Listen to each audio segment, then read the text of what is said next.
Hello my dear friend, आज हम इस वीडियो में किसकी बात करने वाले हैं? वेग स्थिरांक, कोटि और शून्य कोटि के क्रिया का निगमन। तो ओके बेटा, तो ध्यान से देखिएगा। इसलिए इस टॉपिक से यूपी बोर्ड में 100% कुछ ना कुछ आता है। इसलिए जो आज पढ़ाने वाला उसको ध्यान से आप देखिएगा, इससे कुछ ना कुछ 100% यूपी बोर्ड में आपके आएगा। ओके, चलिए देखते हैं, ध्यान से देखिएगा। वेग स्थिरांक की बात करते हैं। वेग स्थिरांक क्या है? इसका यूज कहां पे होगा? शून्य कोटि, प्रथम कोटि जो भी निगमन होगा उसमें वेग स्थिरांक का प्रयोग किया जाएगा। तो कैसे करते हैं देखिए। पहले आप n इक्वल टू पी कुछ ले लिया हमने, तो एट टी बराबर 0 पर जब समय 0 होता है तो पहले कुछ अभिकारक ले लेंगे। मान लिया अभिकारक a मोल प्रति लीटर ले लिया, पहले अभिकारक कुछ लेंगे, उत्पाद तो बनना ही जाएगा। कुछ समय हमने क्या किया? व्यतीत किया, कुछ समय वेस्ट किया, 2-4-10 मिनट। भाई कोई रिएक्शन होती है, कुछ भी हम लोग सब्जी पकाते हो, कुछ भी खाना बनाते हो, तो पहले आप क्या करते हो? अभिकारक लेकर के आते हो। भाई कोई अभिकारक लेकर के आए, उसे कुछ देर आप रखा आपने, जब भाई कुछ समय व्यतीत होगा, कुछ समय लगा, 2-4-10 मिनट 5 मिनट, किसी हर एक चीज बनने में कुछ ना कुछ समय लगता है। भाई कोई टी डैश का मतलब क्या है? कोई समय फिक्स नहीं है। कोई चीज 10 मिनट में होती है, कोई 15 मिनट में होता है, कोई 20 मिनट में। तो जब कोई रिएक्शन हुई, तो जब टी तय समय लगा तो कुछ ना कुछ उत्पाद बनेगा। मान लीजिए उत्पाद क्या बन गया?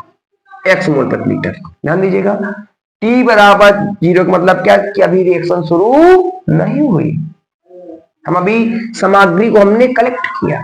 इस अवस्था का मतलब क्या है? एट टी बराबर टी डैश का कि हमारी जो भी सामग्री थी वो बन करके तैयार हो गई। तो सामग्री बन के क्या तैयार हुई? एक्स मोल प्रति लीटर।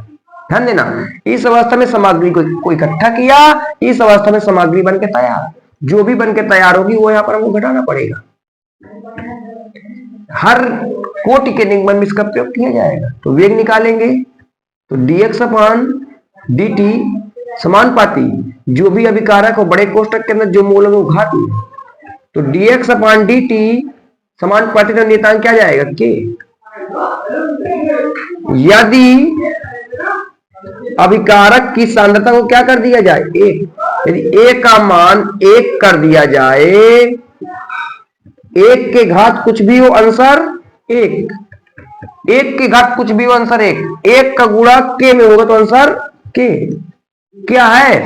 यदि अभिकारक की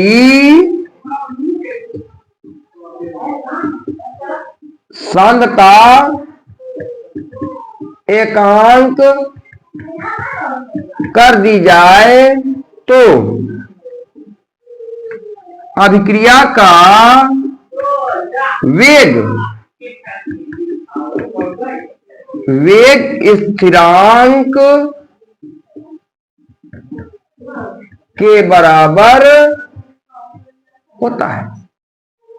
यदि अभिकारक की सांद्रता को 1 कर देंगे तो अभिक्रिया का वेग स्थिरांक के बराबर हो जाता है। हमने कैसे प्रूव किया?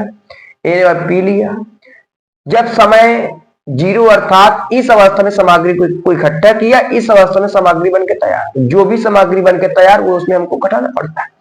वेग निकालेंगे dx अपॉन dt समानुपाती जो भी अभिकारक होगा बड़े कोष्टक में जो मोल होते हैं वो घात में, समानुपाती रंग नियतांक क्या जाता है?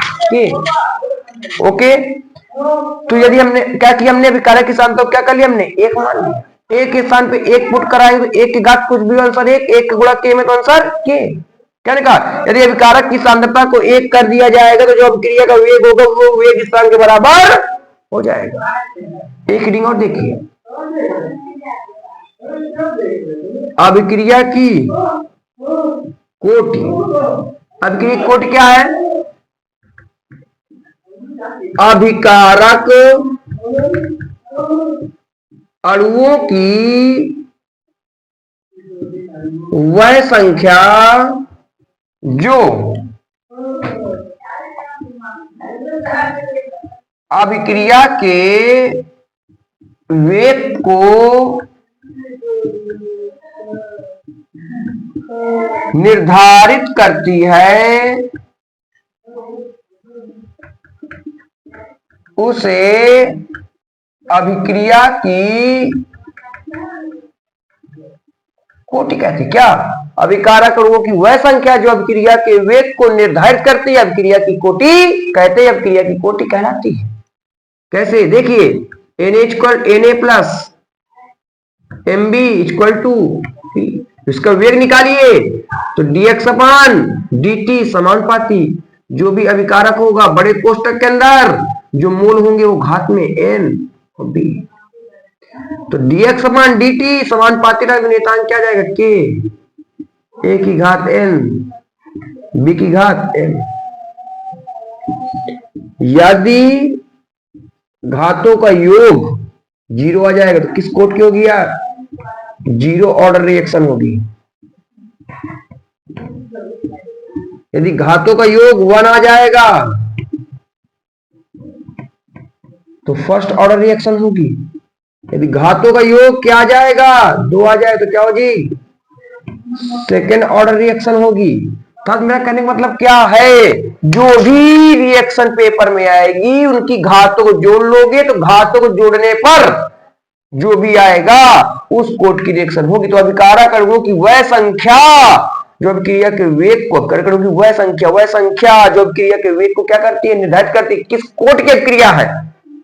क्या कहते हैं, अभिक्रिया की कोटि कैसे निकालते हैं, घातों को आपस में जोड़ दो, जोड़ने पर जो आएगा उस कोट की अभिक्रिया है। ओके, तो अब क्या पढ़ेंगे, अब हम लोग क्या पढ़ेंगे, शून्य कोट की अभिक्रिया का निगमन। ओके, तो लीजिए स्क्रीनशॉट।